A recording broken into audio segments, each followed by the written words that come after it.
Welcome back to my channel, True Crime Fans. I'm your host, Tim Solberg, and today we are going to talk about the Gilgo Beach murders. We're also going to take a trip back into memory lane and look at the timeline a little bit. If you're really interested in the arrest affidavit, I did do a live stream on Sunday, which went page by page in the affidavit. There is 36 pages, so there's a lot of information in there. If you want to get that detailed, please go check out the live stream. But for this video, we want to keep it to the timeline. And so back in 2010 of December, the police were looking for Shannon Gilbert, and their search led them to Gilgo Beach. Now, during their search, they ended up finding the remains of 4 different women. Those women being Maureen Brainerd Barnes, missing since July 9th, 2007.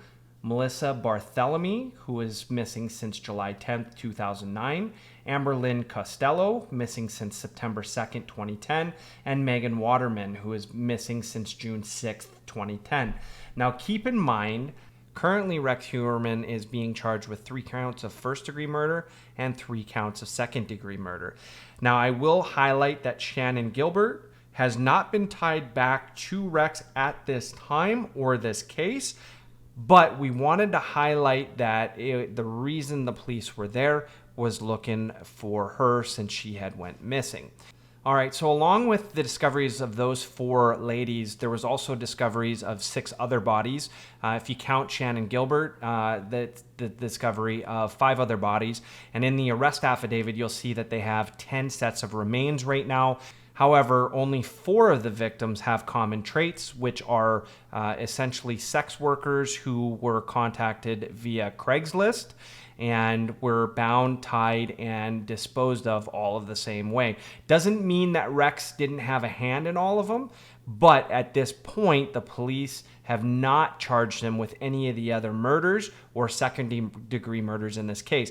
Now, I'll pause there for a second. If Rex didn't have anything to do with this, then why are all these bodies showing up in Gilgo Beach? Why is this such a hotspot for bodies to be dumped? That is for a different video, but something to get you thinking about. The other piece of it too is, did Rex have any help? And we're gonna get to that in a few minutes. Just bear with us. Okay, a couple of things that popped up is we know in most of these cases that police are typically going to keep things pretty tight to the chest. In this case, they did, but they took a lot of criticism, not unlike the criticism that they've taken in the Kohberger case and or the Richard Allen case. The difference is this one took a little bit longer, as it was 13 years before they found a suspect. Now, is it warranted? I will leave that up to you folks, but I will say that they took a lot of criticism, and for a long time, there didn't seem to be much process in the investigation. And if you look at the arrest affidavit, you'll see that not a lot of stuff happened up until 2020. And then in 2020, you'll see some of the DNA stuff that came out. But even at that point, they really didn't have a good lead. And then once they put everybody together in 2022, the police, some of the other authorities, along with the FBI, and then really started looking at some of the DNA profiles, is when they were able to put a suspect together. So how did Rex Heuermann essentially be the one that was called the prime suspect in this case?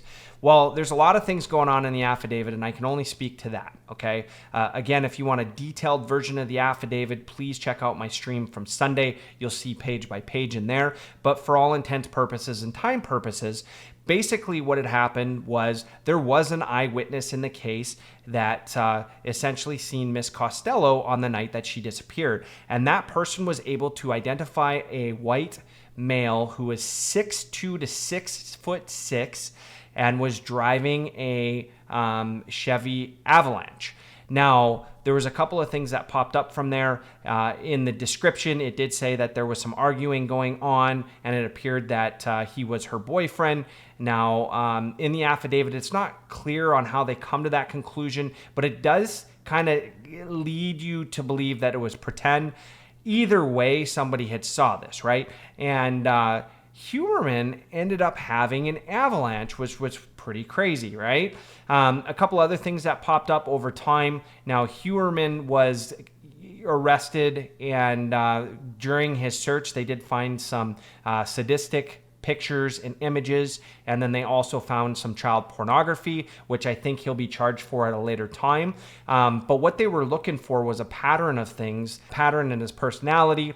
They did say that he had a couple of burner phones, and he was using those burner phones to contact sex workers and solicit them for sex. And then they had also identified that he had some fake emails as well as some fake aliases that all went back to this sex trade, and he was primarily using this stuff on Tinder. Now, in the affidavit, that's essentially tying him back to the 2010, how he was contacting people on Craigslist. I don't think that'll make it into the court case, but it was pertinent information during his arrest and his arrest affidavit. Now, what really got him is the fact that when they did the DNA profile, they were able to essentially get a profile built after a couple of tries, and you see that in the affidavit profile, or in the arrest affidavit. They ended up getting a pizza crust from a box of pizza that was thrown out in the trash out in front of his living quarters. And that essentially was matched up to him with a 99.69% match rate. Now, a couple other things that were found. Now, they had found female hair on the victims that ended up matching Heuermann's wife. Now, in the affidavit, it does show that Heuermann's wife was out of town for 2 of the murders. So we can assume, and that's all I can do at this point is assume, that it was contact DNA or DNA transfer from either the home or the avalanche to the victims. And then the hair that was found on Costello matched DNA from Rex Heuermann. So all of that information was provided to really put into the arrest affidavit and really go for a no bond arrest. And I think that with 36 to 37 pages in that arrest affidavit, they make a lot of good points. So for me, there's a lot of information that is pointing towards Rex Heuermann, and I think that the evidence is pretty thick. So with all of that information that we have from the arrest affidavit, there's a couple of things that I want to leave you with and get you thinking about. So we know that there was 10 bodies found on Gilgo Beach, and there could have been more. There's rumors that there's more, but in the affidavit it says that there's 10 and that they were male and female. My question is that if he was a serial killer, did he quit killing once the police found those bodies December 11th, 2010, or did he find a new place to dispose of some of these bodies? What are we going to hear coming up with Rex Heuermann, and what is this case going to entail?